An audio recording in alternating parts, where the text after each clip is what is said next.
Hudhod ni Aliguyon. Noong unang panahon ay may dalawang malaking tribong nagkaroon ng alitan sa bayan ng Ifugao. Ito ay ang tribo ng Hanaga at Daligdigan. Ang Hanaga ay pinamumunuan ng anak ni Amtalo at Lumulaw na si Aliguyon. Samantalang ang Daligdigan naman ay pinamumunuan ng anak ni Pangaywan at Nangunay na si Pumbakhayon. Isang umaga ay tinawag ni Aliguyon ang kanyang mga kasamahan. Nakipaglaro siya ng trumpo sa mga ito.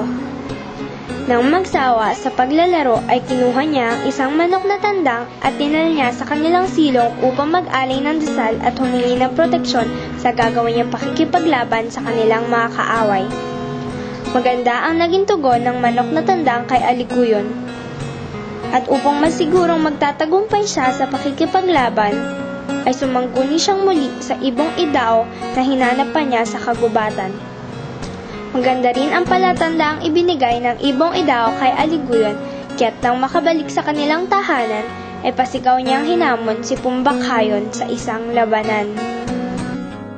Narinig ni Pumbakhayon ang sigaw ni Aliguyon. Minabuti niyang puntahan ang narinig na tinig. Akala niya ay isa itong kaibigang nangangailangan ng tulong. Doon niya na lamang hinahamon siya nito sa isang labanan. Bagamat kaaway, ay hindi napigilan ni Pumbakhayon humanga sa kakisigan ni Aliguyon. Tinanggap ni Pumbakhayon ang hamon ni Aliguyon, subalit maglalaban sila matapos niyang makakain. Tulad ng ginawang paghahanda ni Aliguyon, nagdasal at nag-alay rin si Pumbakhayon sa manok na tandang upang matiyak ang gagawing pakikipaglaban. Maganda rin ang palatandaang kanyang natanggap mula rito. Sa gayon, ay lumisan siya at tinulungan ang kinaroroonan ng kanyang makatutunggali. Nagsimula ang labanan ng dalawa sa gitna ng palayan ng Daligdigan. Bawat sibat na kanilang inihahagis ay parehong nasasalo ng isa't isa. Patas ang kanilang lakas at talino. Pareho silang humanga sa lakas ng bawat isa. Ang mga babaeng nanonood ay walang tigil sa pagsigaw ng papuri at paghanga sa dalawang kinikilalang bayani ng kani-kanilang tribo. Samantala, si Nangunay, ang ina ni Pumbakhayon, ay nag-alala sa hindi pag-uwi ng anak. Isinama niya si Bugan, ang kanyang bunsong anak na babae, at sumugod sa labanan. Nakita niyang parehong magaling ang dalawang naglalaban, kaya pinahinto niya ang mga ito. Pinakain muna niya ang kanyang anak na si Pumbakhayon na sinang-ayunan naman ni Aliguyon. Pagkatapos mananghalian ni Pumbakhayon, ay muling naglaban ang dalawa. Nagbatuhan sila ng nagbatuhan ng sibat, ngunit hindi pa rin sila nagkatamaan.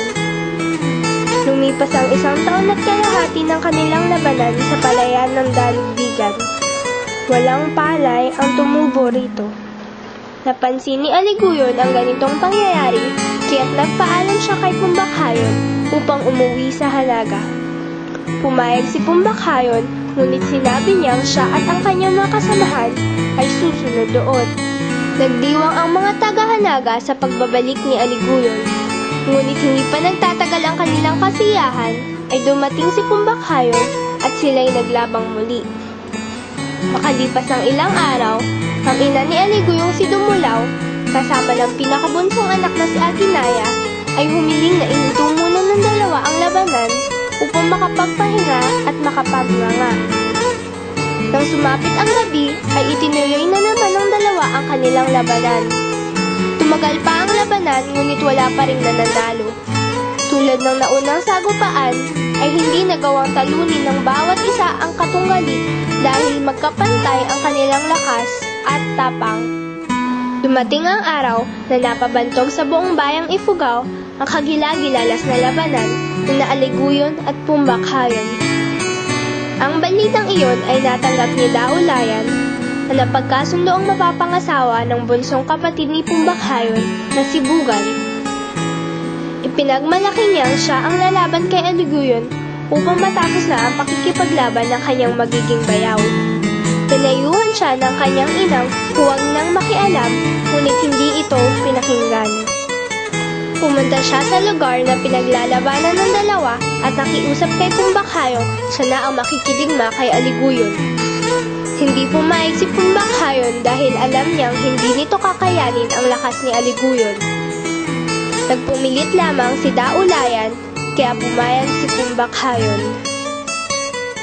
Tulad ng inaasahang mangyari, ay natamaan ni Aliguyon si Daulayan. Agad siyang nilapitan ni Aliguyon upang pugutan ng ulo, ngunit nagmakaawa si Daulayan na huwag siyang patayin. Tinanggal niya ang kanyang mamahaling kwintas at ibinigay kay Aliguyon kapalit ng kanyang buhay. Patuyang tinawag ni Aliguyon si Pumbakhayon upang kunin si Daulayan. Sa nangyaring labanan ay nasambit ni Pumbakhayon ang tanging lalaking karapat-dapat sa kapatid na si Bugan ay si Aliguyon. Kasunod noon ay idinaos ang pagbubunyi at kasiyahan. Ang magkabilang pangkat ay nagkabati. Hiningi ni Aliguyon ang kamay ni Bugan upang mapangasawa. Buong puso naman itong tinanggap ng huli. Nagpaalam si Aliguyon na umuwi muna sa Hanaga upang ihanda ang kanilang tahanan para kay Bugan. Sinamahan siya ni Pumbakhayon upang tuluyang wakasan ang alitan ng dalawang tribo at isaayos na rin ang kasal nila ni Bugan. Dumating ang pangkat ni Aliguyon kasama sina Pumbakhayon at Bugan sa Hanaga. Tuwan-tuwa ang mga taga-Hanaga, lalong-lalo na ang kanyang inang si Dumulaw. Doon naman nakita ni Pumbakhayon ang kagandahan ni Aginaya, ang bunsong kapatid ni Aliguyon, at hiniling na niyang mapangasawa rin ito. Idinaos ang kasal ni na Aliguyon at Bugan. Matapos ito, ay umuwi naman sa daligdigan si Pumbakhayon kasama ni Aginaya upang sila naman ang ikasal. Ang kasaysayan ng dalawang kasalan ay napapantog sa buong Ifugao, hindi lang dahil sa karangalan at kayamanan ng kanilang angkan, kundi sa tamis ng kanilang pag-iibigan.